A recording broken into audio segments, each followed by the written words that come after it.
suivante. Laurie est prisonnière de son cauchemar et Freddy s'apprête à la violer. Attends, quoi?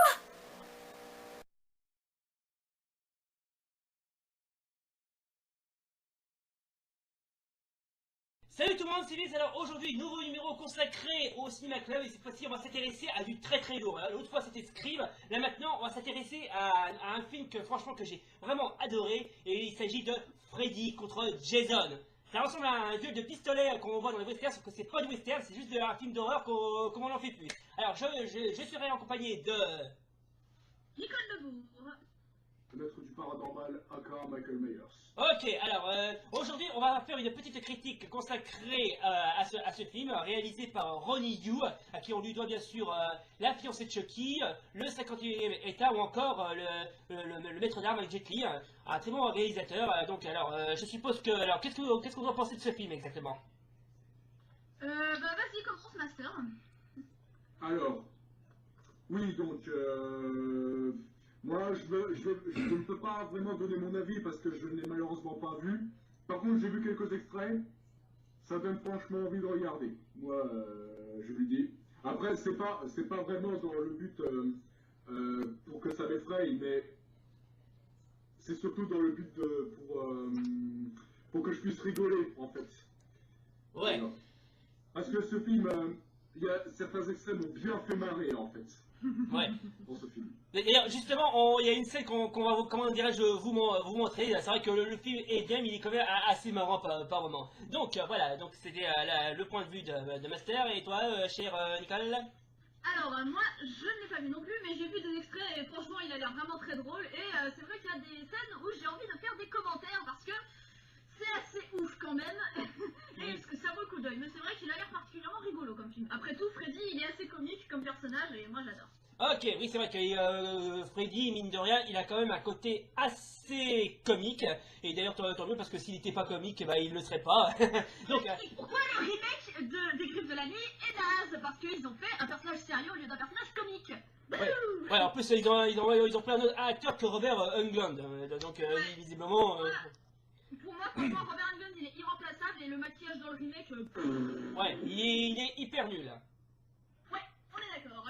Ouais.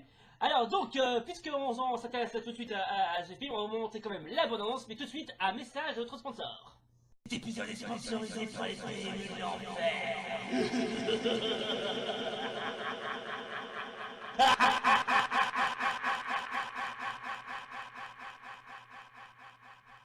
Donc, alors, est-ce que... J'ai juste une question absolument très conne. Est-ce que Freddy est meilleur que Jason, ou est-ce que Jason est meilleur que Freddy, hein? Eh bien, moi je dirais que Jason est quand même meilleur parce que Jason, il est un peu comme Michael Myers, c'est-à-dire que c'est un gros colosse immortel et super bourrin.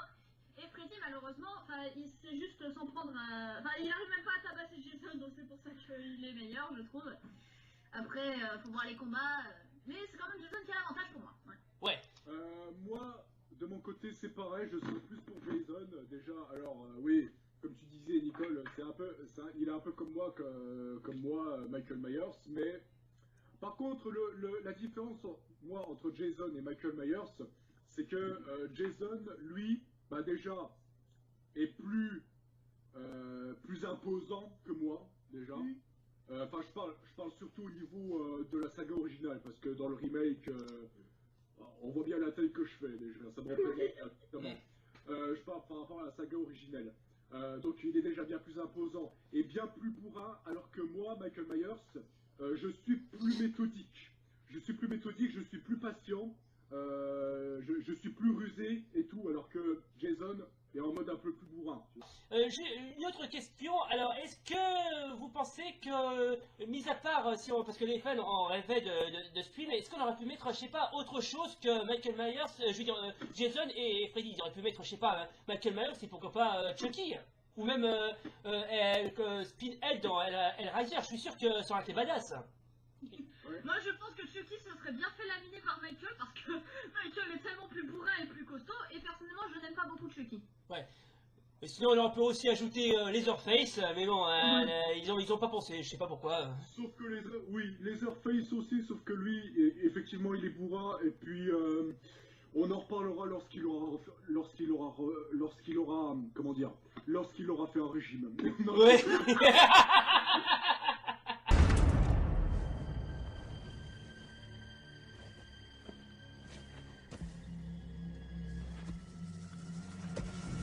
Hey, grand con! Tu me cherches?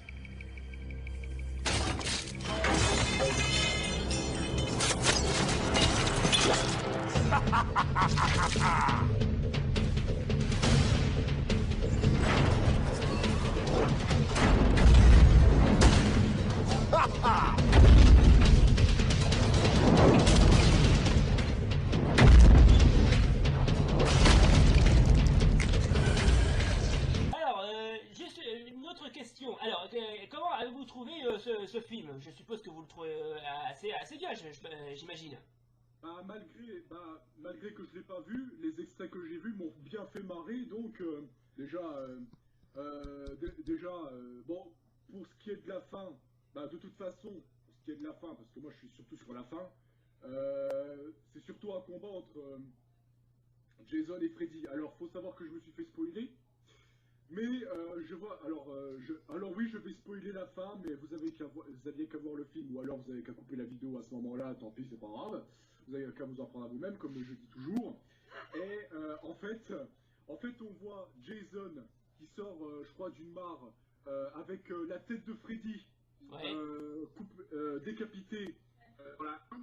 Mais on le voit faire un clin d'œil à la caméra. Ouais. C'est-à-dire qu'il est encore en vie. Oui. Ça veut dire que, en fait, les deux ne peuvent être vaincus. Et c'est normal, puisqu'ils sont immortels. Ouais. Comme moi, ou même, je crois que Chucky, d'ailleurs, toi, Jigsaw, qui n'est d'ailleurs pas trop fan de Chucky, je crois que Chucky, c'est à peu près pareil, parce que Chucky est immortel aussi, à ce que j'ai vu, il est invincible. Mais voilà, en fait, dans l'histoire, c'est tout ça pour dire, même si les tueurs, si on faisait des films avec des tueurs de films d'horreur qui essayent de s'entretuer et tout, qui essayaient de se battre, au final, personne ne s'en sortirait vainqueur, au final, puisqu'ils sont immortels. Donc du coup, ce qui serait le mieux, c'est qu'ils s'allient entre eux. C'est que tous les tueurs s'allient entre eux pour foutre la merde partout. Voilà. Ouais, ça ce serait bien. Ouais. Ça peut faire une comédie horrifique. Ça Ouais. serait drôle. Voilà. Ouais, et assez En tout bourrin cas, aussi. Hein. ça ferait une très bonne comédie horrifique aussi. Pardon. Ouais. Par contre. Voilà. Je vois bien Wolfman et Chucky se clasher. Je sais pas pourquoi. Oui. Pourquoi pas faire un montage là-dessus? Ouais.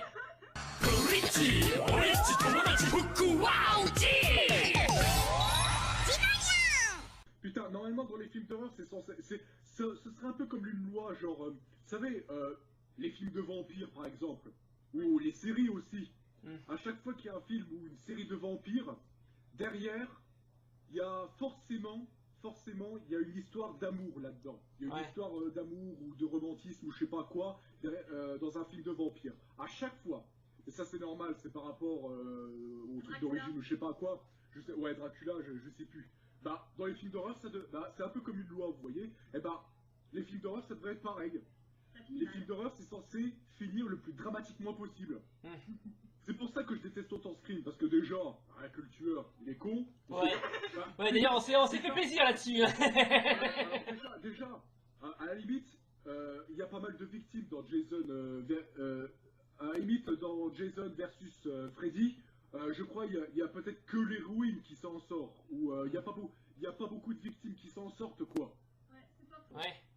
Ouais, il y a beaucoup de victimes, alors que à la fin de chaque scream, les 3/4 des victimes qui sont ciblées par le tueur Ghostface s'en sort. Voilà. Ouais, c'est quand même assez bizarre ça. Voilà.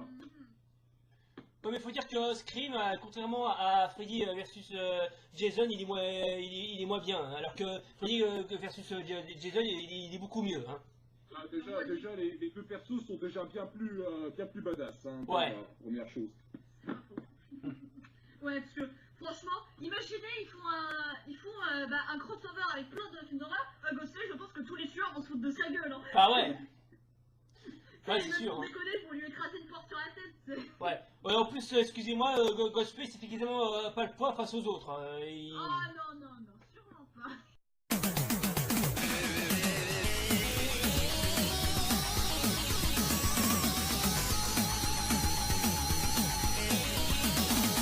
vous l'avez expliqué, dans la fin, la fin du film, on voit quasiment Jason sortir de l'eau avec la tête de Freddy, et Freddy fait un clin d'œil à la caméra en rigolant. Donc est-ce que ça voudrait dire qu'il va y avoir une suite?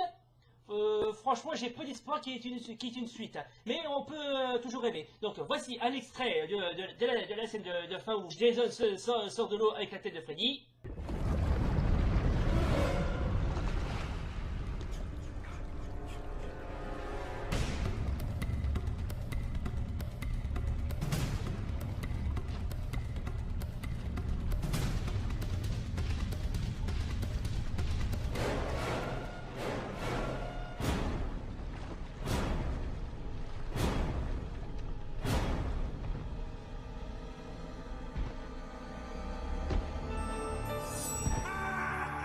Voilà, c'était donc le débat consacré au Cinéma Club sur le film Freddy versus Jason. Alors j'espère que vous avez aimé d'ailleurs. Donc alors juste avant de nous quitter, est-ce que l'un d'entre vous peut me donner une note de 1 à 10 pour ce film, bien évidemment? À toi l'honneur, master. Bon, en sachant que je n'ai pas vu le film, en sachant que malheureusement l'héroïne s'en sort à la fin, mais bon, après ça aurait pu être pire parce que dans certains films c'est comme ça aussi. Enfin bref, mais sachant que le film certains extraits m'ont quand même fait rire et que bah à la fin, moi je me suis spoilé la fin, mais tant pis. Franchement, si allez, je vais mettre une note de 7 sur 10 quand même. Voilà, Allez. 7 sur 10 pour Master, et pour toi, cher Nicole? Eh bien, vu que moi non plus je n'ai pas vu le film et qu'il a l'air vraiment marrant et que je pense que même sans l'avoir vu je le recommande, eh ben, je mettrai aussi 7 sur 10. Voilà. Et moi, je mettrais un 8 sur 10 pour l'effort, parce que j'ai beaucoup de respect pour le réalisateur Ronnie Yu, qui est quand même un excellent réalisateur, ça je l'avais déjà dit au début de la vidéo.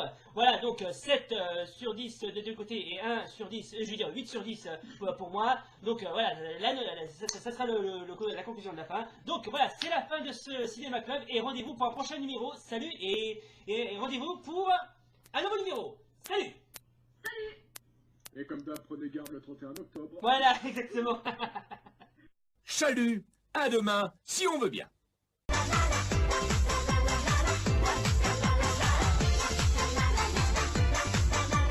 Et tout, alors que Jason est en mode un peu plus bourrin, tu vois. Ouais. Et voilà. Non.